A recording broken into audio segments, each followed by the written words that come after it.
I'm going to go ahead and get us started. Thank y'all so much for joining us for September Ranching 101. We are fortunate enough today to be joined by Dr. Jeff Goodwin, and I'm going to let him introduce himself and get into that. But before we get started, we want to thank our sponsors at Lone Star Ag Credit for their support. We would not be able to do what we do without them. And so without further ado, we're going to watch a short video from them.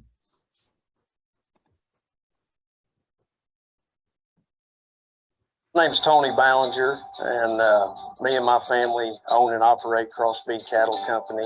We'd be considered a first-generation ranching operation. You know, we kind of started from scratch and kind of built up over the years. Just me and my son, Carson. You know, the guys there at Lone Star, they do a good job of building a good relationship. It's more like dealing with a partner than it is a bank. And I think that's really important in the ag business. My name's Tony Ballinger, and so we want to thank Lone Star Ag Credit again for their support, and just remind you all, if you're planning to join us for our October Ranching 101, that'll be October 18th at 1 p.m. on Zoom as well. And to sign up, you can go to tscra.org, events Ranching 101, and it'll take you to October's. We'll be talking about working with the right equipment, and we'll be joined by Cody Duncan from Prefert. So we're looking forward to that. But without further ado, I'm going to turn it over to Dr. Jeff Goodwin, and hope you all enjoy. If you have questions, feel free to send them in the Q&A box or the chat box below, and we plan to get to those at the end of today's session.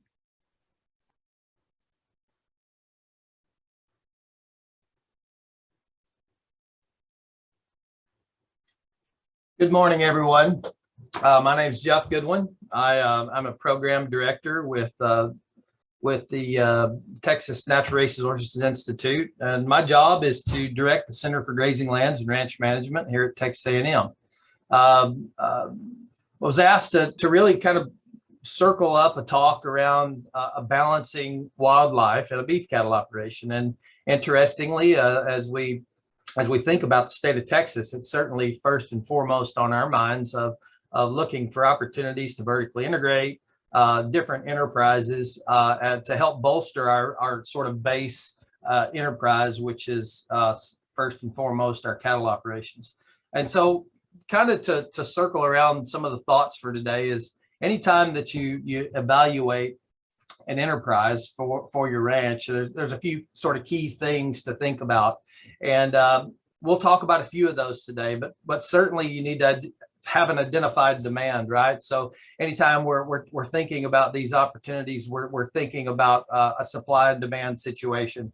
And so do we have a identified demand? We certainly, I think, feel like we do, especially in Texas, more so in certain parts of the states than others. But identifying that demand is critical. Certainly, the next few are really focused on your specific operation and your context. So how do you have product differentiation? So how does your ranch differentiate itself, or the opportunities on that ranch, for whether it's a day lease or a year lease, or you're having guided hunts? How does it differentiate itself from another operation? What's your local market analysis? So not necessarily from a state perspective, but regionally or from a county perspective, what's the local market analysis? Are you in South Texas, West Texas, North Texas, so on and so forth? And then cost analysis, certainly what's it going to cost me and my operation to invest in integrating a different enterprise on the ranch? What is the potential return on investment for that enterprise addition?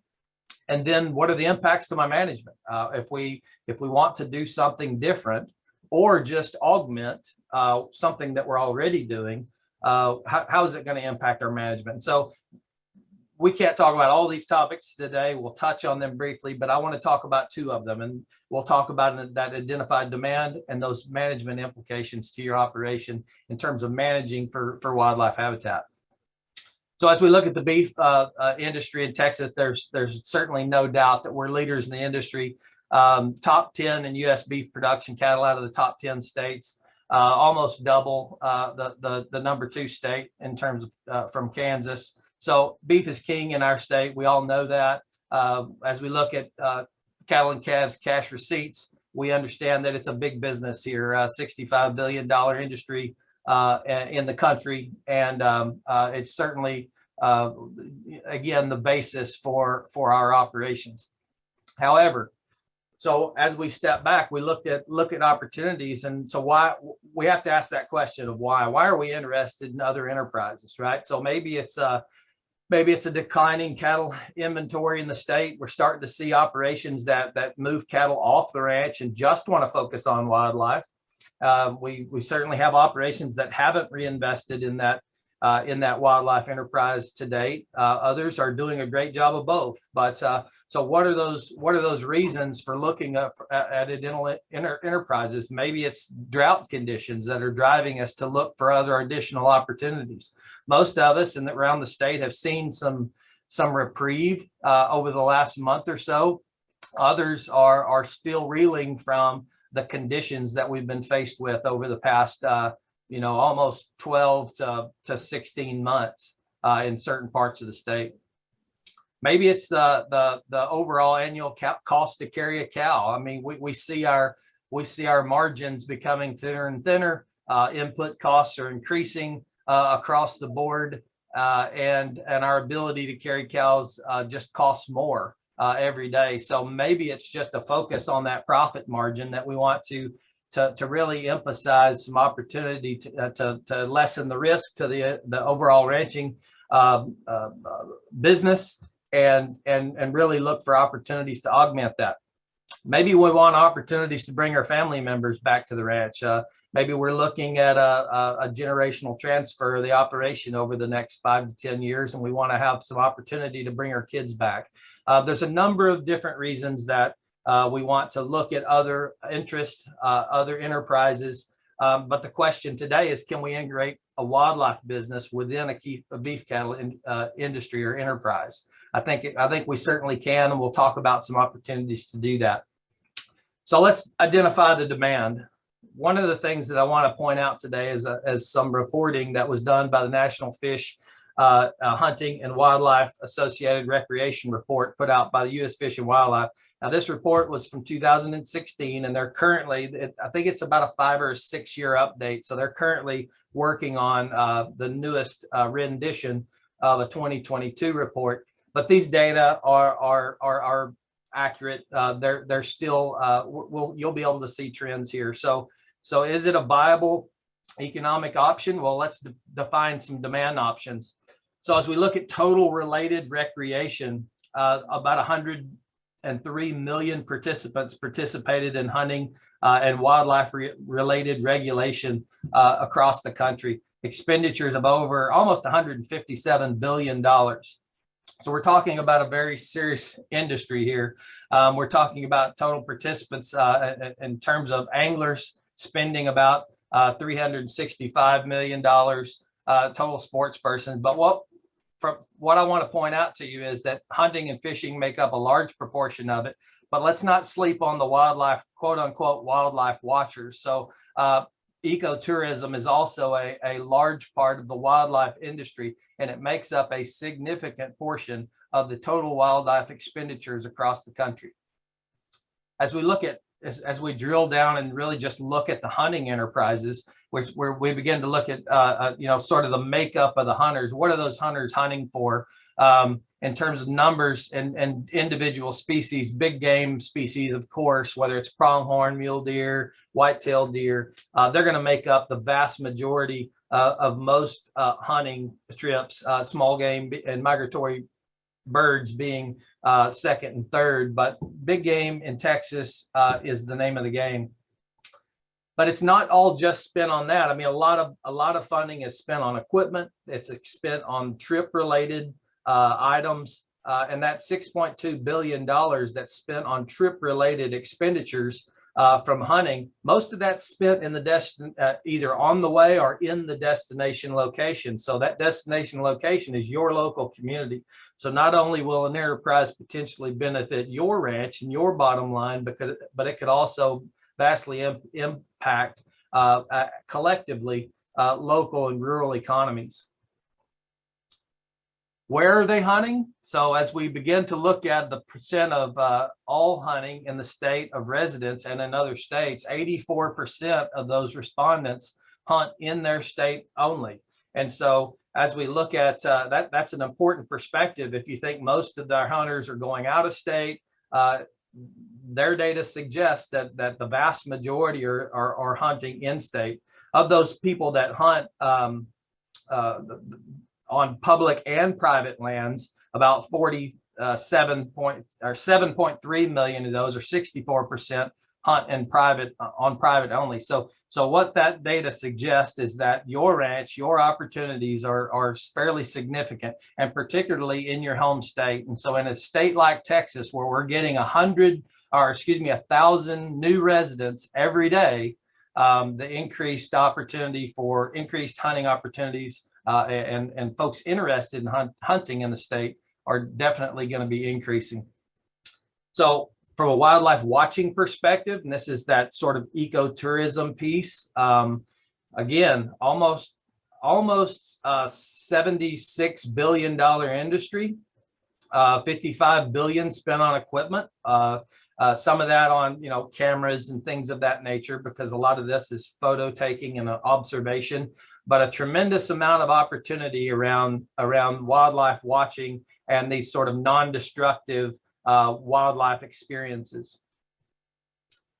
Again, most of that funding, and as you look at the percent of the U.S. population who participate in away from home activities related to wildlife watching, 8%. You might not think that's a high number, but that's 8% of the population that actually left their home, went on a trip just to observe and photograph wildlife. To me, that's a significant number, and 69% of those stayed in their home state. So I think there's certainly some identified demand. What are they primarily watching? A lot of bird watchers. A lot of them are interested in certainly that bird, but also the land mammal. So deer blinds to evaluate and look at deer species or larger game species. It could certainly be an opportunity as well. So the point here is I know that most of the time when we think of a wildlife quote unquote operation, we're typically thinking about hunting or fishing or something in that realm, but wildlife watching, I wouldn't sleep on it. Again, 86 million folks, almost a $77 billion industry. And this was in 2016. I suspect in 2022, that number is going to be larger. So now what? All right. So we've identified that, yes, there are people interested in wildlife. That's not a shocker to anybody on this call. But how is it going to impact our management? And so I'm not going to get into the cost analysis and all of the market analysis, because those are very contextual to your region, your operation, the size of your operation, and all of these pieces. We could potentially do that on a follow-up webinar. But what I want to focus on here is how are management practices going to be impacted, and how might you augment some of the individual practices that you're managing or principles that you're following on your ranch to benefit not only your cattle operation, but also be positive from a wildlife perspective. The first thing we have to do is understand context. And what I mean by that is there's three types of context that are really important for you to understand within your operation. There's ecologic context, there's economic context, and there's social context. And all of those have impacts on the operational freedom of your operation and what your opportunities may be moving forward. So let's talk about ecologic context. What am I really talking about? So let's just say that an operator has a ranch in Balmorhea and one in Brownwood. So we know that those are going to be two distinctly different ecological operations. We have expectations around our properties, and a lot of those are potentially could be limited by the ecology of the state, right? So what's the land use base? Is it all range land? Is there some crop land? Is there mostly pasture land? I'll never forget one time a gentleman asked me, he called me up and said, I just bought 3,500 acres and I want I want to raise Boone and Crockett bucks. And I said, okay, well, where is it? And he told me where it was. And I said, can you tell me something about it? And he said, well, it's 3,500 acres of Bermuda grass. And so his goals and expectations did not necessarily line up with the ecologic context of his operation, because as you'll learn, Bermuda grass is not necessarily high on the preference list for whitetail deer habitat. And so ecologic context matters. We all know that we have a tremendous amount of variability and variation from the precipitation perspective across the state. And so that drives the type of habitat that we tend to see across the state. We've also got 655 million acres of grazing lands in the country. That includes rangelands and pastures. And so all this myriad of colors that you're seeing are the different land uses that we typically see, whether it's a mixture of cropland, pasture land, or rangeland, which is made up of native vegetation or native shrubs, trees, grasses. And so most ranches have some mixture of those.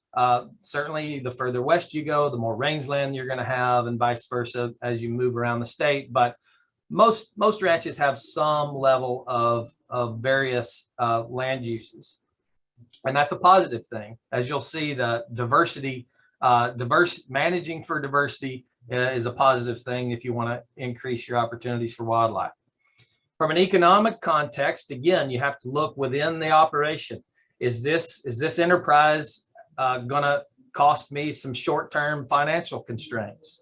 Do I have limited capital to start out? If I have some opportunity to invest in equipment, or if maybe I need to hire a manager, maybe I need to add some infrastructure. Those kind of things could potentially. Those are some considerations that you need to think about. Maybe we have an inadequate return on investment because my input sides are the input side of that equation is too high, and the cost that I would reclaim from that is not a high enough return for me to mess with it. Most of the time, in my estimation, based on working with the folks that I've worked with around the state, you can play with that dynamic and make it work. And a lot of times, when you look at a cost of production per acre basis, the wildlife operation it may well outdo your cattle operation in many senses. And so if we can do this, and if we can add that layer of complexity in a non-intrusive way that doesn't impact the base cattle operation, many times we can increase the bottom line of the ranch as a whole, and it can be a very positive ROI. Social context is another question. You have to make decisions that work best for your family. Many of us we've got full-time jobs. We're either managing a ranch full-time, or you got a job in town, and the ranch is something that you do on your own, part-time or on the weekends even. And so you already have limited family time. And so adding an enterprise can be stressful at times. Maybe you have concerns with the tools. And what I mean by that is some of the management practices that you might want to employ might be contradictory to some social construct that you have. Maybe you don't like herbicides, and you don't want to use herbicides to sort of manage or manipulate the woody cover. That maybe you don't like prescribed fire, and you don't want to go into that. There's ways to get around the tools, but sometimes that can be a constraint on an operation. And then quality of life. You got to make those decisions that work best for you and your family and your ranch. So let's talk about habitat a little bit. All species have habitat requirements. We have habitat requirements as humans. We need space, cover, food, all shelter, all those things. So do cows. And so when we manage our pastures, we're managing cow habitat. We really just haven't thought about it in that frame. But from a wildlife perspective, when we think about habitat, those are the requirements that a specific species needs. So there is no quote unquote habitat for all species. Habitat is species specific. So there are areas on your ranch that might provide excellent whitetail deer habitat. That might be very poor habitat for a bobwhite quail. It might be very good habitat for a white-tailed deer, but it may be poor for pronghorn antelope, and so on and so forth. So each species has individual requirements that they need to live out their life cycle. So what we're talking about when we discuss wildlife habitat requirements is we're talking about a food source for the individual species, the cover needs that they need, their space needs, and then water needs. So let's talk about white-tailed deer. So it's technically the elephant in the room in the state of Texas. So let's talk about habitat requirements, right? So from a food perspective, the diets of a white-tailed deer they're very dependent on the species. So or the season, excuse me. So seasonality of the forage that you have available to them. They're typically browsers, so they're going to utilize the browse species, or those are the leaves and the twigs of woody trees and shrubs. That's their primary preference. Secondly, they're going to be selecting for forb species. Forbs might be they're broadleaf herbaceous plants, or what you might call a weed, right? So they're not the grasses, they're these broadleaf plants. And then mast plants, so the nuts and the fruits from trees. So think acorns when we say words like mast. So those are the primary constituents. If we look a little deeper into the wildlife diets by season, you can see that browse, this is this striped line in this first column of deer. You can see that browse is consistently making up the vast majority of their diet, although grass and forbs tends to fluctuate depending on the season. So browse is going to be a considerable component of the wildlife needs for habitat for white-tailed deer. Now, it isn't just all browse. You don't want just oak trees, or you don't want just persimmons, or whatever it is. Plant diversity is extremely important. So anytime that you can manage for a diversity of habitat, a diversity of structure, a diversity of plants, you're going to be ahead. So what are we thinking about? We're thinking about diversity helps mitigate plant toxins. So if they are in a situation where they get some level of toxicity from eating a certain species over and over, diversity helps there. It aids in diet optimization. There's also variation among individuals. Some individuals like certain plants at certain times and others don't. For me, there's certain times where we like to eat certain things and other times of the year that we don't. So we're no different. So and then also the diets are very complex for these animals, and they often they didn't read the book and they didn't read the manual on what we think. But what I can tell you is the greater the diversity on your operation, typically the better habitat quality it'll be. Wild-tailed deer cover estimates. We all know that deer like cover, they like brush, but what kinds of cover? So there are different kinds of cover that are needed. Escape cover, deer want to be concealed, right? They don't want to be out in the wide open prairie most of the time. So they'll need escape cover for fawning. The bucks want escape cover. Deer like that edge effect. So the increased amount of edge that you can provide them with irregular shapes of habitat, the better. Bedding cover, they want to be very concealed when they're bedded.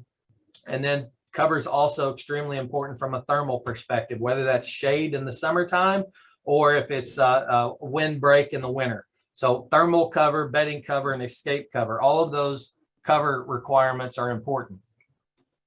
Now, when I say space, I'm not talking about the last frontier. I'm talking about actual space that the animal needs in terms of usable space. So on your ranch, when we're looking at your pasture situation, what's the usable space or the quote unquote usable habitat that a particular species like a white-tailed deer might be able to use? Some of it's not going to be usable. If it doesn't meet any of those habitat requirements, it's not quote unquote usable. In those acres that have usable space, they'll have an activity center where they spend the vast majority of their time. And then they'll have what we call a home range where they spend up to 90% or more of their time. So a white-tailed deer a home range of a white-tailed deer could be 60 acres. It could be greater than 800 acres, depending on whether it's a doe or a buck. Bucks typically have greater home ranges because typically in the spring or in certain times of the year, they're chasing bucks or chasing does and looking for reproductive opportunities. So bucks tend to have larger those larger home ranges. Water, again, needs to be well distributed across the ranch. Most of us think that, well, our water troughs are good enough, but deer typically prefer to drink from ground level sources rather than livestock troughs. Now, they will drink out of them if it's the only source available. And most of the time, most of our ranches are reasonably well watered because we've got to water our cattle anyway. So this is really less of a concern until you get out into some really expansive landscapes where water is limited anyway. But from a most part, if we have an active grazing operation, we're generally pretty well watered in terms of whitetail deer. Let's switch gears a little bit and talk about bobwhite quail. Do we think that bobwhite quail may have different habitat requirements in terms of food, cover, space, and water than a white-tailed deer? Well, certainly, as I mentioned, the species requirements from a habitat perspective are species dependent primarily outside of the larger sort of groupings of similar type species. Grassland birds are all going to have quote unquote a similar type of a habitat requirement, but they are very divergent from a white-tailed deer's perspective. So if we look at this middle column now and look at the wildlife diets by season for a bobwhite quail, you'll see that the vast majority among and across seasonality is seeds make up the primary component of their average diet composition. Insects also make up a large component, and that depends on whether you're talking about mature birds or chicks. But again, it's not browse, right? It's not the same as a white-tailed deer. It's different food requirements. And so as we look at habitat structure, it becomes very important to understand that quail needs some level of bare ground. Up to 30 to 60% is ideal for quail habitat. So it begins to look like a very different landscape if you want to manage for a whitetail or a bobwhite quail hunting enterprise rather than an enterprise that is focused on bobwhite quail. Brush cover, we're in the 15 to 25% range and much more dispersed rather than say 40 to 60% brush cover on a white-tailed deer. So much less brush, more ground cover, more disturbance, shorter brush heights, and they also want larger clumps of grass. When you start to look at habitat requirements for bobwhite quail, they're going to need nesting habitat, and the number one nesting habitat or species or location is little bluestem for bobwhite quail, followed by prickly pear. And so, but most of the time we'll find that nesting habitat most closely related with taller warm season grasses like little bluestem, where they can really hide those eggs. And so if we've grazed that paddock to where we don't have any of that structure with our grasses left, and there's none of those tall grasses left in terms of last year's production for them to use as nesting habitat, then we've got a limitation on habitat quality for bobwhite quail. So what is quality habitat again, and how do we manage for it? Quality habitat again goes back to the individual species. So from a quail perspective, if you're looking at a landscape like this, we do see some loafing cover where those quail can get away from some aerial predators. We see some prickly pear that could be a potential nesting site. Ideally, we would want to see some tall grasses left in terms of for nesting locations, but taller grasses with interspersed bare grounds for the chicks to be able to move around. And so what I mean by that is each of the individual property is evaluated based on the habitat requirements for the species that you are managing for. There is no overall habitat. It's species specific. So when you're deciding on how you would like to structure a hunting enterprise or a wildlife watching enterprise, your habitat needs to match your goals and expectations. So how do we manage for it? So the direction I'd like to go in the presentation now is to talk about a gentleman that really set the stage for game management. He's known as the father of wildlife ecology, and his name's Aldo Leopold. And in the 1930s, he made a statement in a book that he wrote called Game Management. And he said that the central thesis of game management is this: game can be restored by the creative use of the same tools which have heretofore destroyed it: the axe, the plow, the cow, the fire, and the gun. So if we think about this in a creative way in terms of can you envision a time or a location or a ranch where, and from a brush management or an axe perspective, that we have degraded wildlife habitat? Can we think of an operation where we have degraded wildlife habitat with a plow, or we have absolutely overgrazed the ranch to the point where it doesn't support a healthy, thriving wildlife population? What about wildfire? What about overhunting? So these same tools that have degraded wildlife habitat in the past and wildlife populations can be used in a more stewardship focused fashion to rebuild that same habitat on the same properties. So let's talk about this, the axe, right? So this picture on the left is an aerial photograph from the King Ranch, where they have specifically used the axe or brush management as a tool to manage for wildlife habitat. And so ideally what you would want to do is maintain these sort of irregular shapes or openings no more than 200 yards wide. So that is from a wildlife or a white-tailed deer perspective. And so these long strips of openings with these long strips of brush cover are really effective for white-tailed deer. They've got corridors where they can move freely through those riparian zones. Brush strips work well too if your context, if that fits it more effectively. They're using large dozers with chains to do this on very expansive areas in South Texas. You'll also notice that there's little dots interspersed along those, equally spaced. And so those are for quail habitat. So it's allowing loafing cover for bobwhite quail.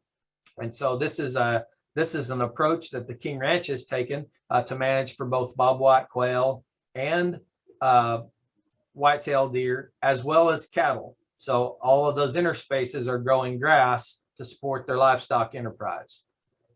Ideally, from a white-tailed deer perspective, you need to keep about 40 to 60% of that land in clearing. So that, again, 40 or 60 of that could be in brush. So about half and half is sort of a rule of thumb. Although I've seen Dr. Del Rollins throw out the number of 30% is even reasonable from a brush perspective, which would push it up to 70% open. Anyway, those areas tend to promote better or higher quality forb growth. Most of our productive forbs are going to be in those full sun areas, so we would need those areas to be open. The point is, we want to create a diverse landscape. Diversity, breaking up these larger intact areas, but leaving some areas that are really dense so that those bucks can have some adequate escape cover, and really just try to design your pastures or sculpt them rather than quote unquote control them. Another thought around any time we're talking about managing for wildlife species, we have to consider other species that might be threatened and endangered. And there are a number of opportunities for people that are certainly interested in the wildlife watching arena to benefit from this. The bird on the left is a neotropical songbird which is the golden-cheeked warbler, and the one on the right is a black-capped vireo. Both of those require different structural types of unique habitats of woody cover. The warbler utilizes old growth juniper to build its nest. So it needs old growth ash juniper typically interspersed with hardwoods. Yet the black-capped vireo works very well in fire dependent rangelands where we have subshrubs that are growing about 5 feet tall, 4 feet tall. They typically build their nest about 4 feet off the ground. And so there's opportunities from a wildlife watching perspective if you're in those typical habitats to manage for those. Also, some of these species like the ocelot in South Texas, they require very, very dense thorn scrub type opportunities. Now, it's probably not going to work from a wildlife watching perspective because they're nocturnal animals typically. And if they are there, they're in the thickest brush you can find. So the point here is, though, that if you're going to consider doing that, just be cognizant of any particular threatened or endangered species that might be in your area. So let's talk about the cow a little bit. So we mentioned the cow as being a tool that can positively impact wildlife habitat, but it could also be certainly detrimental. And so anytime we talk about grazing management, the first question that we've got to touch base on is stocking rate. Stocking rate is a function of forage demand. And so many times we get this confused with carrying capacity. And so if you think about it, carrying capacity is really it's the supply side of that equation, right? So the carrying capacity is a function of forage supply. It's the amount of forage that you have on the ranch that can support X amount of animals. The stocking rate is a management decision. Carrying capacity is not a management decision. You have as much forage as you have, but the stocking rate, the decision that you make as a landowner to put X amount of cows per acre on the ranch, is a forage demand side of the equation. So the landowner makes that decision. So stocking rate is a function of management. It's a management decision that the landowner, the rancher, makes. Carrying capacity is a function of weather and past management. So the amount of grass that you have are a function of how it was managed in the past and how much rain we got this year. And so those are the two differences of those two things. And when we talk about stocking rate, typically we have a gradient of no grazing to severe grazing. And through much of our literature, we know that typically light stocking rates will typically yield our greatest gain per head. Heavier stocking rates will provide a greater gain per acre. And we typically see that economic optimum for livestock in that moderate range, right? So we're not overstocked, but we're not too lightly stocked either. But what I want you to understand is that there are impacts to those decisions. And as we make those stocking rate decisions, there are impacts to wildlife, there's impacts to soil dynamic properties, there are impacts to a lot of other things when we make that livestock decision that can impact our ability to have a functioning enterprise, whether that be wildlife or otherwise.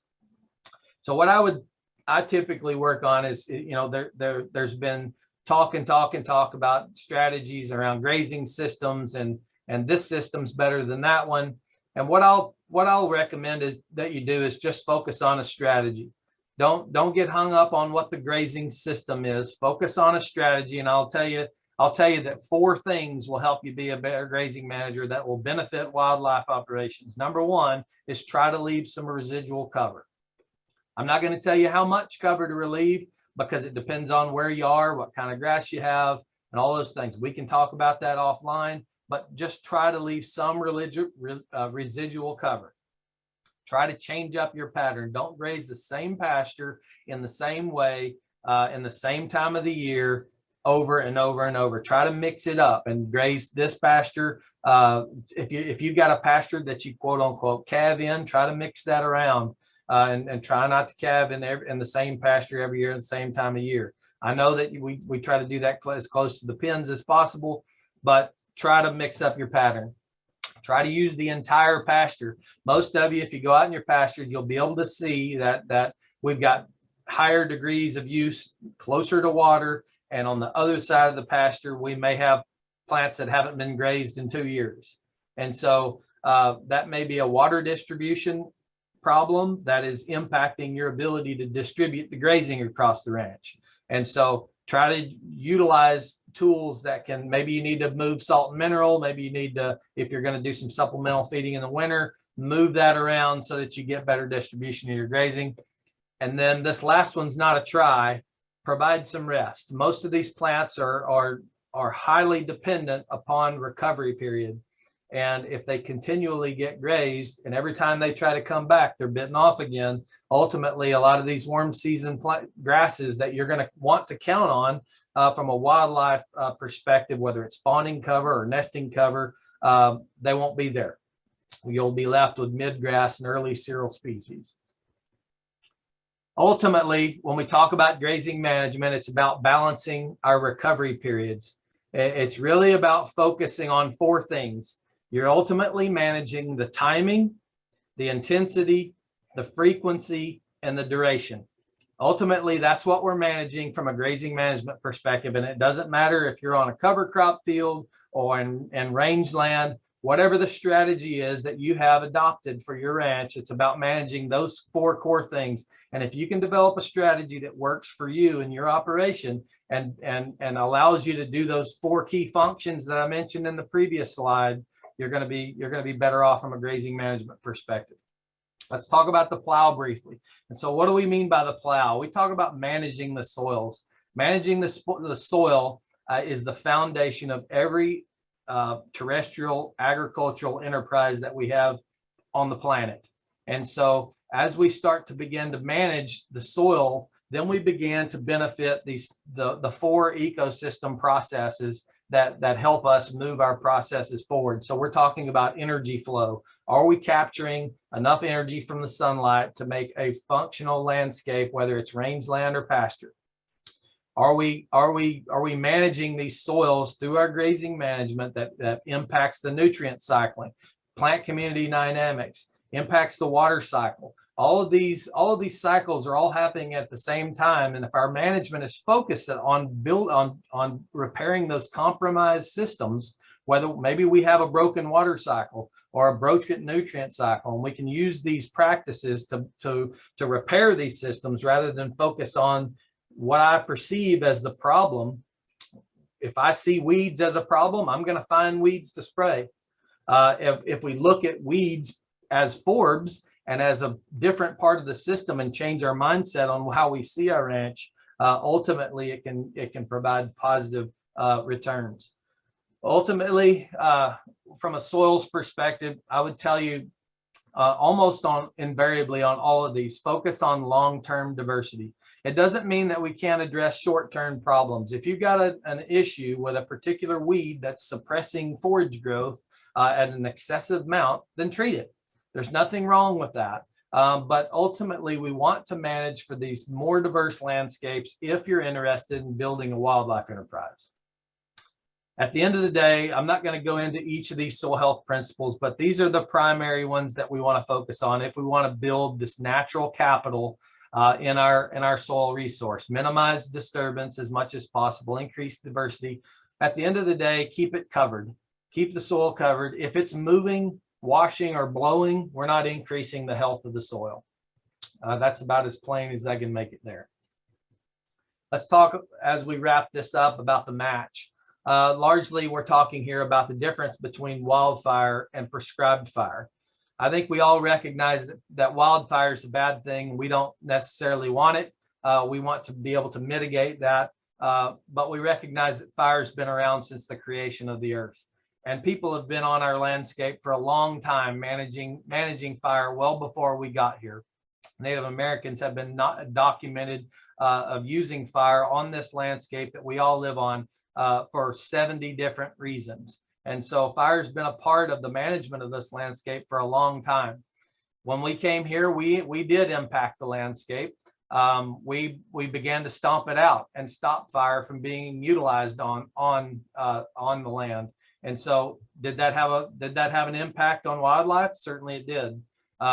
Is it positive or negative? Depends on the species. The point is that fire can be used as a decorative tool, or it can be used as a tool to provide positive habitat management from a wildlife species, largely around the encroachment of woody species, the suppression of fire, land fragmentation. Many of these species, many of those reasons are the sort of root causes of why we see the excessive brush that we see in many of our parts of the country. I like the statement by Dr. Archer here that said one of the most striking land cover changes on rangeland worldwide over the last 150 years has been the proliferation of trees and shrubs at the expense of perennial grasses. And I think we can see that as we drive across the hill country of Texas pretty apparently. As we look at prescribed fire, just to kind of reiterate, these are historic mean fire return intervals across the country. So we can see as we look at Texas, we had a fire return interval historically of anywhere from, in the yellow, from 12-year fire return interval to 3 to 4 years of an annual fire return interval historically. Now, are we going to get back to this level of fire intensity and fire frequency? Probably not. But if we wanted to manage for some of those historic plant communities, this is certainly a tool that we should consider moving. I would not recommend, however, that you go out and do it yourself. Find help. There's help out there. If you're interested in using prescribed fire, certainly Parks and Wildlife, the Texas A&M AgriLife Extension, NRCS. There are Texas certified insured prescribed burn managers that you can find online. And also the prescribed burn alliances and prescribed burn associations across the state could potentially be an opportunity for you to get some additional help or collaboration rather. But if you're wanting to hire it, look into hiring a certified and insured prescribed burn managers. Those can all be found on the Texas Department of Agriculture's website. Lastly, the gun. Certainly, we've seen examples in the history of this country of where we have overpopulated or overhunted certain populations. But hunting could also be a very valuable tool in population management.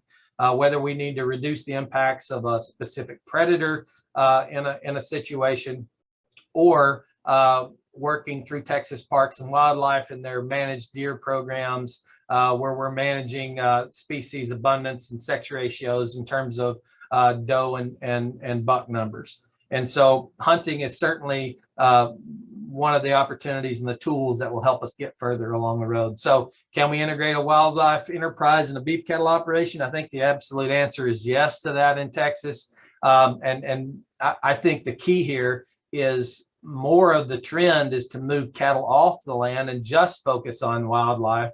And I would ensure us, or I would certainly encourage us to keep carrying the torch to say that wildlife and cattle are compatible species and they can be managed appropriately together to be a successful overall ranching operation.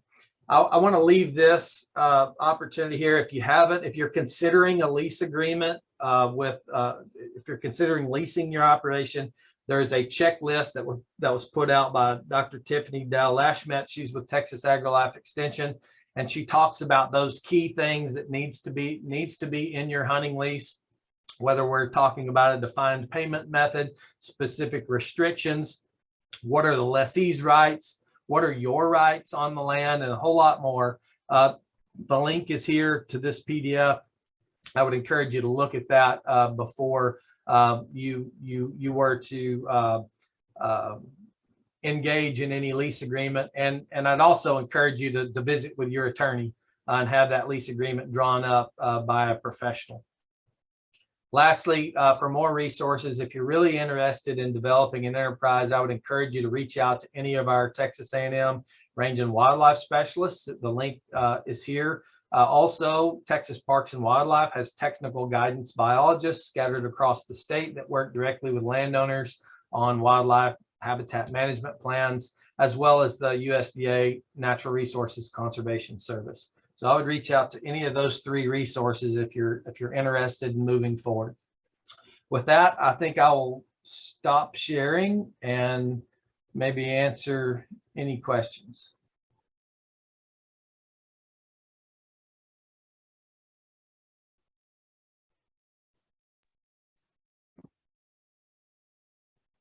If you have any questions, feel free to send them in the chat box or the Q&A. We did have a question about predator control. Yeah, I see that. You're going to talk about predator control and how's the best way to trap a coyote. Yeah, I mean, I'm not a biologist. I'm a grazing land specialist, but certainly I think there's opportunities around, snares and things of that nature. I would probably work with your county trapper and try to figure out the best ways, the most appropriate ways that they have used locally. That's probably where I would go to start. And I wasn't necessarily going to approach predator control on this. Certainly, I was going to really just focus on more of the enterprise opportunities for the ranch. Thank you, Mr. Comer.